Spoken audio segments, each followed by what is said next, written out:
KCCA yemu kwezo clubs simanyi ennaku zino bwe kiri naye yemu kwezo clubs ezirudde nnyo nga zikuba ennyumba mwabamanyi omupiira mumanyi kibayita okukuba ennyumba wabeerawo oba abazanyi bana kochi n'abawo mulina okuyimirira naddira abazanyi babiri ne mubadoobya nga bali wali wakati ne mugaba nga kochi ateekako n'ebigambo bali aba bemudoobya bwe babeera ababiri mwe nga muli bana omupiira gugwa gutya kitegeeza nti bwe muba muyimiridde mu endowooza ebeera square bwe muba muyimiridde mu square gwe wooyimiridde kimanye nti nno ku saidi eya kkono oyinako akuyambako ne ku saidi eya ddyo oyinako akuyambako oyinza n'okuba paasi wakati w'abana ababafubutula kitegeeza buli musambi lwasiba omupiira abeera ne options 3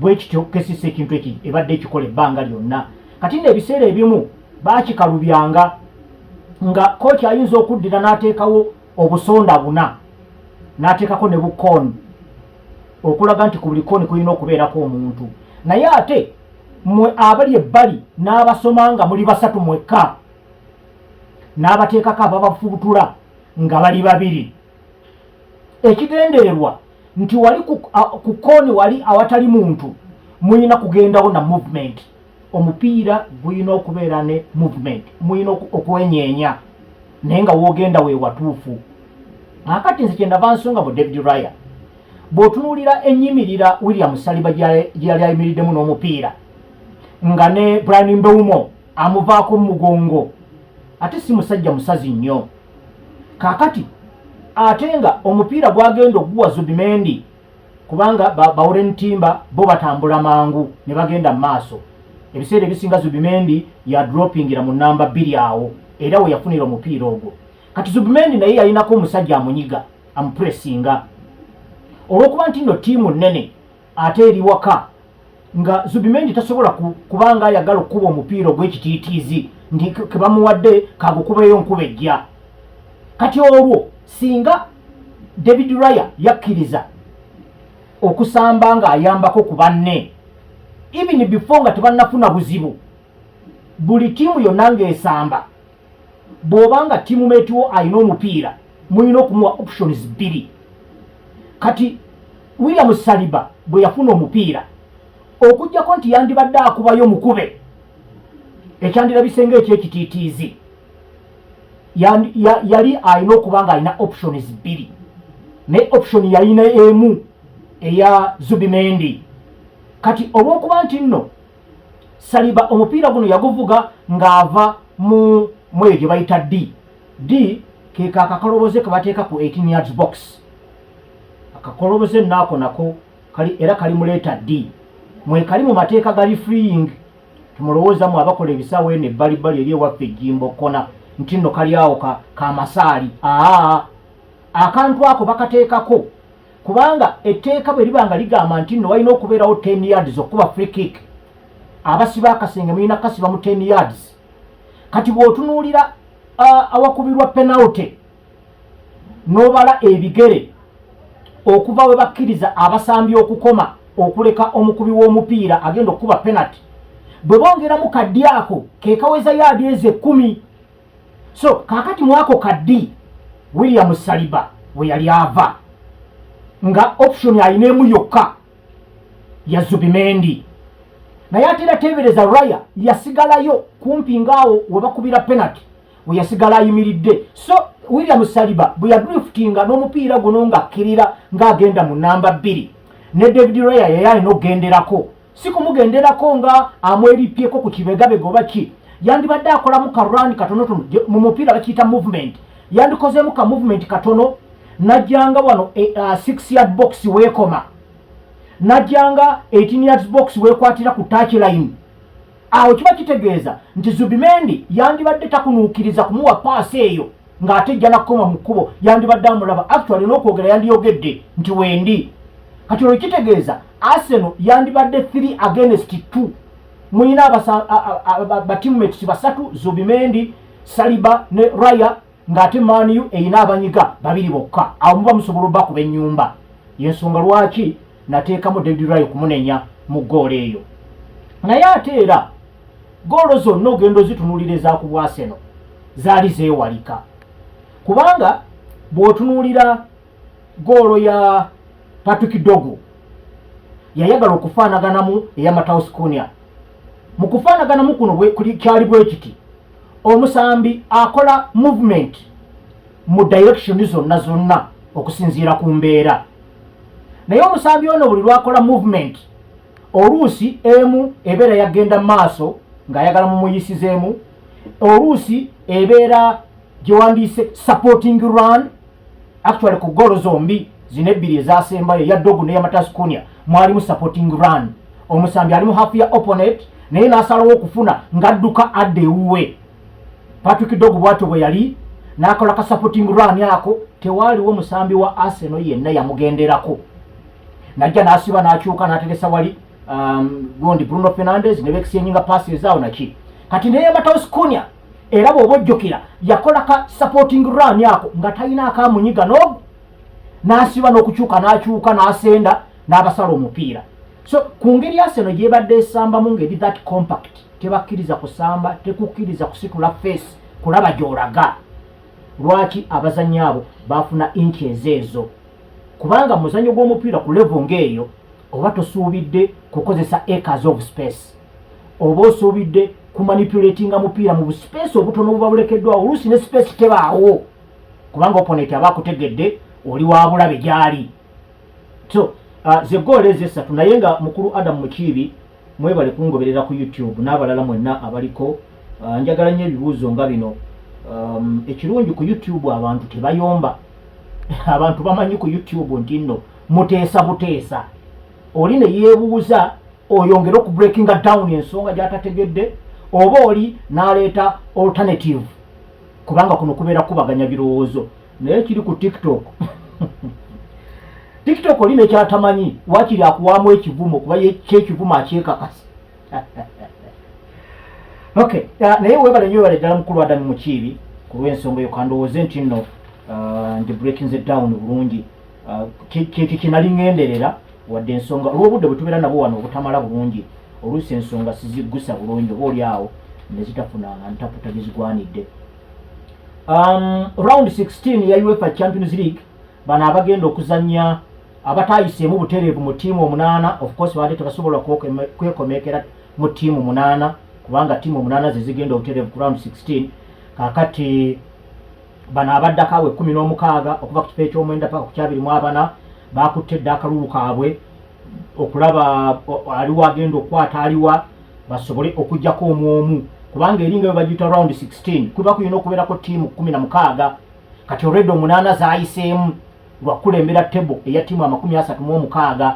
Kakati bano abalala 16 balina okumala okwewoozaako, omala kuba ku muntu n'olyoka weegatta ku bali 8 abaayiseemu. Kakati Benfica eyayitiddewo ku kukuba Real Madrid nga bwegiremesa okunyukira mu top 8, yo Benfica nesobola okufuna ekifo kweyeripa naye esobole okwewozaako kugenda mu round 16. Era match yemu kwezi ezayambye Man City okunyukira nayo mu top 8 kubanga omupiira gwadde bakubye Galatasaray gwadde tegujja kumala singa Real Madrid yawangudde yabadde etwala ekimu ku bifo ebya top 8. Naye ate ne Newcastle omupiira gwe yagudde amali ne PSG ogwo nagwo okuba kubeerako awangula era Man City yandibaddeyo, so omupiira ogwo gwabadde n'obwogi bungi. Kati bagenza okukwata akalulu, Benfica egenda kusanja Real Madrid. Bodo Glimt omupiira gwe yawangula ttiimu ya Man City juzi, abasambi ne batuuka n'okwekolamu omulimu ne bagamba nti n'abawagizi abaatuwerekeddeko abawagizi kumpi 400 batuweereze bajeti yaabwe, ensaasaanya yaabwe yonna tugigasse. Era bakapiteeni ba ttiimu eno Luis Diaz, gundi Erling Haaland, Bernardo Silva, Rodrigo Cascante be bakapiteeni ba ttiimu eya Man City. Okay, bali mu layini gundi yabakulembeddemu Bernardo Silva. Bwe bateesezza ensimbi ne baziwaayo zabadde kumpi £1,000 ogwa pound, naye bw'olaba ku musimbi abazannyi abo zibafuna obwo bubeera busente. Naye ate babawagizi bambi kyabayisizza bulungi kubanga bambi abamu baba tebeesobola ne mu byensimbi. Era oluusi Pep Guardiola bw'abanga ayogera n'abasambi bano mu dressing room naddala nga ttiimu eri ku bugenyi agamba abantu abo mubalaba mu covered stands ezo abamu bava awaka nga n'amasannyalaze baagasazeeko, naye naye n'agamba kale kasita nfunye ezinyingi z'omupiira kakati nemukuba akapiira wakiri babakube nga babakubisiza maanyi naye okubakuba omupiira nga muli omu mudalimba tekiba tekijja kyova olaba ebiseera ebisinga Man City emanyi okwesitula mu second half naye kyenvudde nzijayo ensonga eno kyekyokuba nti nno Bodo Glimt egenda kuzanya ttiimu ya Inter Milan win gye yafuna ku Man City juzi yabeeyimiridde Monaco egenda kuzanya PSG bano bombi Bafalansa PSG nayo omutindo gwa season entugwadde mulungi nnyo engeri gye bakyusakyusaamu abasambi otekeko injuries bavubuka abadde batambulirako ensonga bagenda ne bayiika ku ndiri abagezaako okujjawo ekintu tebakitungirira bulungi kale kigamba bali awo bayugayuga Bafalansa bagenda okusisinkana eno Karabag egenda kuzanya ne ttiimu ya Newcastle Galatasaray ezanye Juventus Borussia Dortmund egenda kuzanya ttiimu ya Atalanta ate Olympiacos egenda kuzanya Bayer Leverkusen top 6 oba kale no big 6 big 6 ey'Ebungereza beerwanyeeko kubanga bo tebagenda kutaataaganyizibwa kweyongeramu mipiira mirala jjukira nti bano bagenda kuzanya mu mwezi ogwa Feb omwezi ogwo ogwa Feb gugenda kubeeramu ebintu bingi FA Cup ajja kubeeramu abakyalimu mu Carabao return leg semi-final bajja kuba bakyagira ate nga ne Premier League ekubye koona mu ngeri y'enjawulo kati gwe avuganya ku bintu ebinene mu ligi y'Ebungereza tiwandyagadde kuyimbagatanya ate weeyongeremu emipiira egya playoffs emirala ebiri kakati bano bannaffe be gye bagenda okuyitamu kubanga era nabo tebalina nnyo kazito kali awo oyinza kugamba nti nno gye kali mu liigi zaabwe naye yo gundi Arsenal Liverpool Man City Spurs ne Chelsea bo banyukidde mu top 8 kiba kitegeeza nti nno gino emipiira ebiri egya playoffs bajja kuba bagiwonye newankubadde nga Chelsea ejja kwongera okwebuuzaamuko awo effoomu yaabwe tebadde nnungi nnyo mu Champions League gundi yabakuba omupiira awo Bayern Munich Atalanta negubakuba ne bagwa amaliri ne Karabag mu ngeri enyoomebwa mpozi okutuusa lwe bakubye Napoli 3-2 ku bugenyi ezaabayisizzamu okunyukira mu top 8 naye nga balina ndowooza okusibamu okweyongeramuko okutwanyi okulaba nga bagira Chelsea yandisisinkana omu ku bano PSG Newcastle Monaco oba Karabag Arsenal esobola kusisinkana ku Atalanta oba Bayer Leverkusen oba Borussia Dortmund oba Olympiacos Liverpool esobola kusisinkana ku Galatasaray oba Juventus oba Club Brugge oba Atletico Madrid Man City wakusinkana either Benfica oba Real Madrid oba Bodo Glimt oba Inter Milan kakati oluusi ntera okukaluubirirwa okumenyamenya olulimi olw'ebyekikugu mu kisaawe oluusi oba oliawo nembaako bendese emabega naye ate olulimi olwo olw'ekikugu lwe lulimi olw'omupiira kati weesanga nga oba oliawo ataasamba ku mupiira oluusi nga lumuleka emabega ate nga oluusi mba nfuna obuzibu okubunoonyeza olulimi olutuufu oluyinza okusembayo wansi naddala eri oyo ataasamba kubanga si kyatteeka nti nno buli awagira omupiira alina okuba nga yasamba naye kiba kirungi nnyo obanga tewasamba ng'owulira kubanga gwe osobola okwekolako amazima sirowooza nti eriyo omuntu ayinza okwewaayiriza mu kwekolako amazima sooka weebuulire nti ekigambo kino ekyogeddwa tekindi waggulu kubanga ate baba basambako baba bakitegedde akati gwe nojja n'osigala emabega ate bw'otuuka okuwa comment ate nojja olabika bulala mu balala ate n'onyiiga kaakati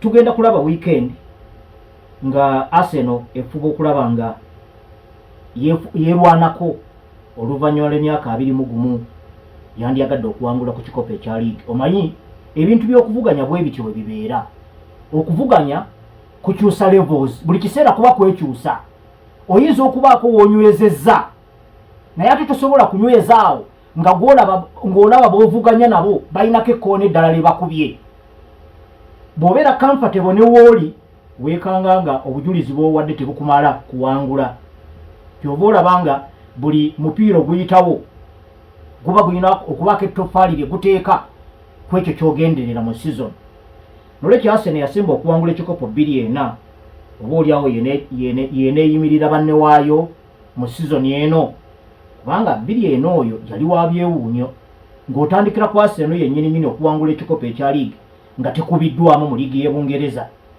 waaliwo Buyonaani oba Greece yawangula empaka za Euros mu butuufu nga bw'omenya ttiimu ezisinga oba ezandibadde ku mwanjo gw'okuwangula ekikopo 10 nga tosobola kuteekako Greece nisibo Greece ekikopo nijja nekitwala ekya Euros. Tunisia nijja newangula AFCON. Omanyi Tunisia eyinza okuba tutigomya ffe nga Uganda era tetugikubangako ne mu AFCON ene yakago yatukubye goolo zayo ez'essalira yo buli wetusanga etukuba 3-3 ne mu AFCON wa 1978 Uganda gye kyasinza okukola obulungi twabazanya match day 1 twazanya Congo ne tugikuba 3-1, match day 2 ne tuzanya Tunisia ne tuokya 3-0 eyo tuokya 3-3. Kakati ne kirabika nti nno Uganda bwetawangula match day 3 twali tudda waka. Match day 3 twali tuyina Morocco ne tujokya 3-0 kwe kuyita ogenda mu semi final okusanga Nigeria paka ku final Ghana gye yatukubira. Naye ate ne omulundi Uganda bwe yasooka okukiika mu AFCON 1962 AFCON yo yali mu tiimu nnya zokka, kitegeeza twali tutandikira ku semi final. Misiri yatusooka ne tugalamiza. Kati waliwo match ey'okulwanira abalwanira ekyokusatu n'ekyokuna twagwa ku Tunisia yatugalamiza 3. So Tunisia yinza okuba ffe nga Uganda etwesobolera, naye AFCON eno tegirina yakawangula AFCON emu gye yawangula 2-4. Olaba 2-4 bwe yali ow'enjawulo ne Werder Bremen yawangula nayo Bundesliga. Manyi Bundesliga yabadde esinya nnyo okutambulira ku Bayern Munich. Olaba Bayer Leverkusen bwe bawangudde juzi wansi wa Xabi Alonso nabo babadde bawangula Bundesliga yaabwe esooka, naye ne Werder Bremen yawangula gundi Bundesliga 2-4. Era 2-4 oyo FC Porto eya Jose Mourinho niwangula Champions League. Nga ne bw'otunuulira tiimu eziri ku mwanje 15 nga FC Porto togiteekamu nabwegenda ng'ewaganya neyitawo ng'egwa ku AS Monaco eno y'abagonde ya Patrice Evra ng'egalamiza eyo nga batwala kikopo.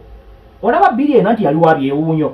Ne Napoli tisiimu yasalibwako negenda mu Serie kubanga Italy waliyo Serie A, Serie B yeringa second division, naye Napoli bagirelegatinga paka mu Serie C mu 2-4. Kakati 2-4 oyo ngeri ne Villa nayo yali esembye okuwangula ekikopo ekya league paka yakizeemu wano juzi. Katugambe nti oba Villa yakulembeddemu banne waayo abaakola ebyewuunyo ebya 2-4.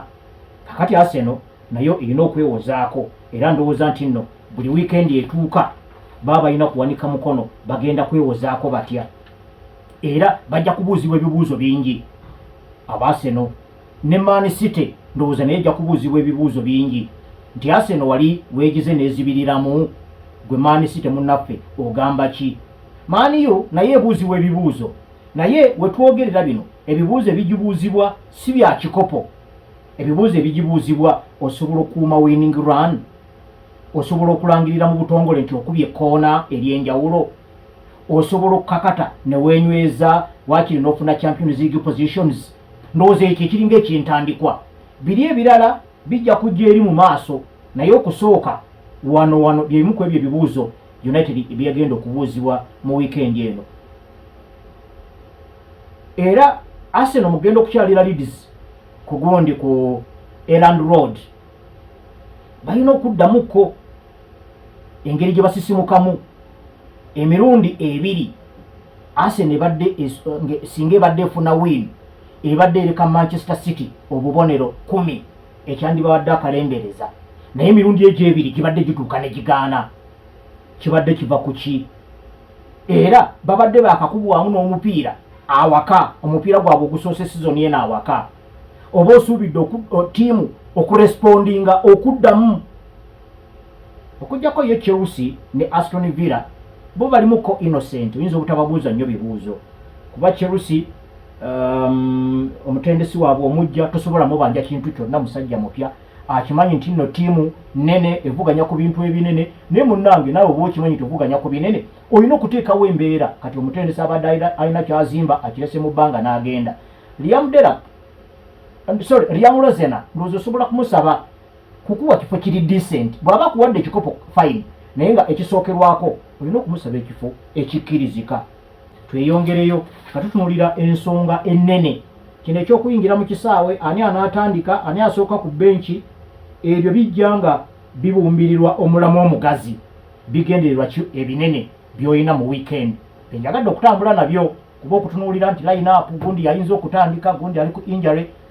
Nze ndowooza nti nno omupiira we gutuuse ng'ebula emipiira 15 liigi zikomekerezebwe ezisamba emipiira 38 buli season, omusambi agenda okutuuka wano ng'akimanyi, amanyi ekyetaagisa.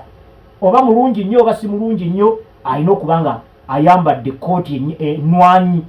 Oba tiimu yeyagala top 4, oba gwe obadde kooki mukusongako obeera nga wakusatu mu kifo mwolina okusamba, olina okwesitula okuba nga otuukiriza ebigendererwa ebyo. Naye tiimu eri ku mutwe yandibadde Nantamegwa w'ekikopo Liverpool, naye engeri gye yagenda ng'ayenjebukamukko kati ali mu kifo kya 6. Kati tiimu ekola amawulire ye Arsenal erabika nga eyagala okudda mu bigere bya tiimu ya Liverpool yesinga okubuuzibwa ebibuuzo, era ebimu ku ebyo ebibuuzo bibiri bye njogeddeko.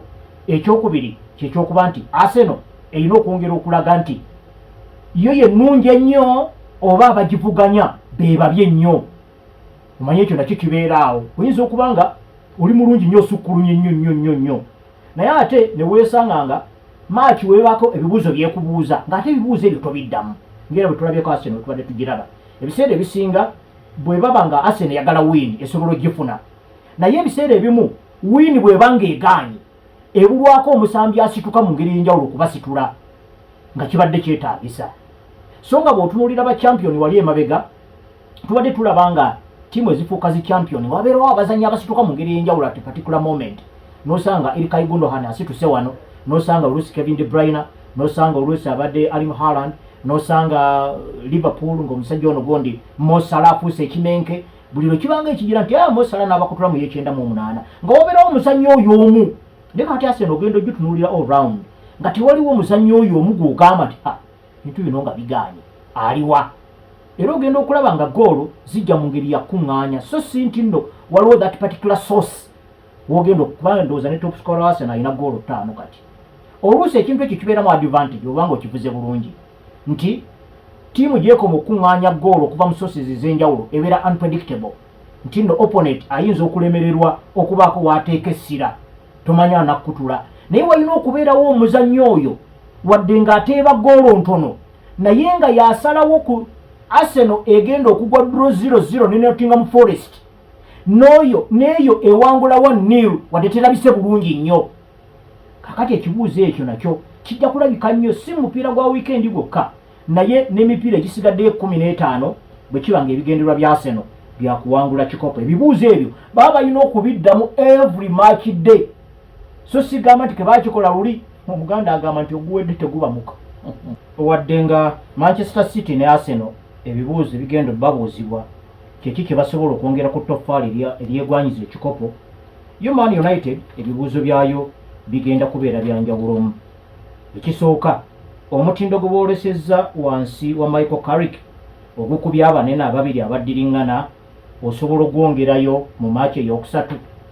Ekyokubiri, onoogenda okusamba Liverpool ne Chelsea bajja kuba baasambye dda era ndowooza bajja kuba n'okuwangula bawangudde. Ojja kuba mu kya 6 osobola kukola otya? Alo sebo oli otya?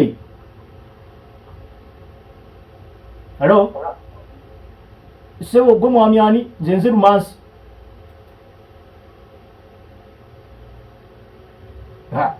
Ng'ombuzeeko ng'ate owangudde ssente zange wano wangi nga toyina maanyi. Emitwalo 3 tegikumaze.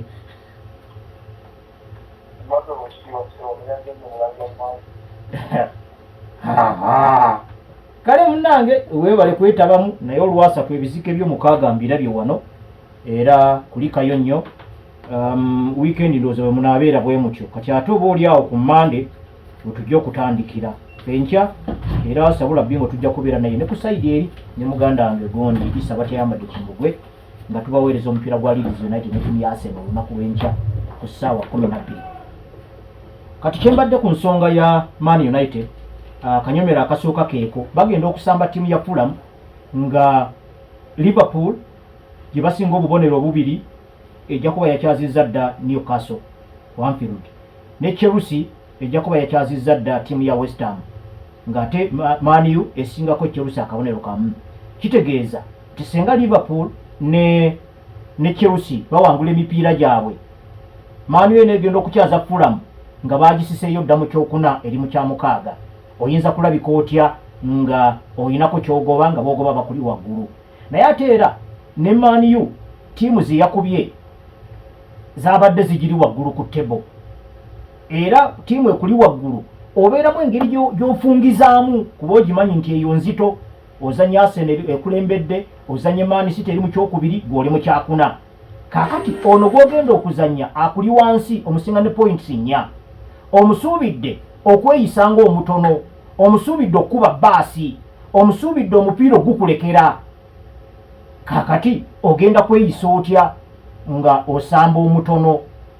Ye kano akaseera gundi Nosaro Mazira we waali omutandisa. Oyinza okutandisaako ku Matawusi Kunya kubanga emipiira giri ebiri abadde ava ku benchi. Wandiyagadde weeteemu olumbemuko. Naye ate jjukira gy'okoma okulumba gy'okoma okuleka emyaganya w'ovudde. Opponent bw'abeera nga mukujjukujju weekanga emyaganya gy'oleseemu waayise n'akubonereza. Kati ebibuuzo ebyo byonna bigenda kulabikako. Bayinza obutabiwandiika ku Old Trafford kugondi ku notice board. Naye nze mu nsengejja yange ey'ensonga ndaba nga ebyo ebimu ku bibuuzo by'oba olina okuddamu. Era ne Patrick Dogu guno taguliimu kuba yalwadde. Abadde alabika bulungi maaci ezo zombi kasookanga Michael Carrick ajja.